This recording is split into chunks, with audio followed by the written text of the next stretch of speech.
ঝিনাইদহে উচ্চমান সহকারী জামানের দুর্নীতির অন্ধকার সাম্রাজ্য, বিলাসবহুল জীবন ও কোটি কোটি টাকার সম্পদ। বিস্তারিত দেখুন আসাদউদ্দিন শাকিলের ৩ পর্বের ধারাবাহিক অনুসন্ধানী প্রতিবেদনের প্রথম পর্বে। ঝিনাইদহের উপবিভাগীয় প্রকৌশলীর কার্যালয়ের উচ্চমান সহকারী জামান এখন আলোচনার কেন্দ্রবিন্দু। সরকারি কর্মচারী হয়েও তিনি গড়ে তুলেছেন এক দুর্নীতির অচিন্তনীয় সাম্রাজ্য। নামে মাত্র চাকরিজীবী হলেও বাস্তবে তিনি হয়ে উঠেছেন কোটি কোটি টাকার মালিক, যার সম্পত্তি দেখে যে কারো চোখ কপালে উঠবে।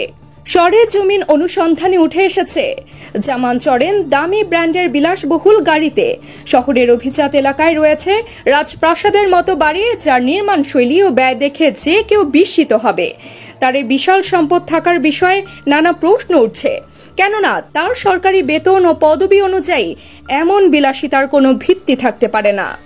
দপ্তরের একাধিক সূত্র জানিয়েছে, জামান দীর্ঘদিন ধরে সরকারি কাজের বিল, ওয়ার্ক অর্ডার, এস্টিমেট পাশ করানো সহ দপ্তরের নানা ফাইল চালানোর মাধ্যমে ঠিকাদারদের কাছ থেকে মোটা অঙ্কের ঘুষ গ্রহণ করে আসছেন।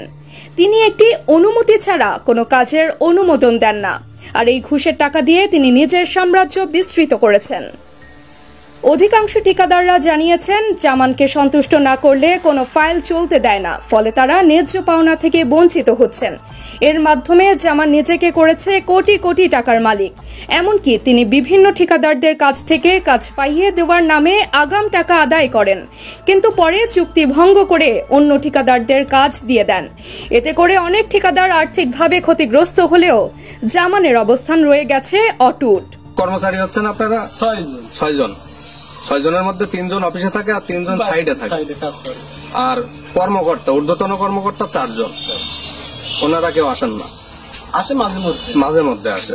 আপনার কি মনে হয় যে গত 1 সপ্তাহের কোন রুমের চিত্র এইগুলো আমরা যা দেখলাম, যে 1 সপ্তাহে ওনারা কেউ এসছে? আপনি মন থেকে কথাটা বলেন। আমার মন থেকে তো বলার কোনো। এমন পরিস্থিতিতে প্রশ্ন উঠছে, একজন উচ্চমান সহকারী পদে থেকে এত বিপুল পরিমাণ সম্পদ অর্জন করার উৎস কি? তার নামে কোটি কোটি টাকার সম্পদ গড়ে উঠল কিভাবে?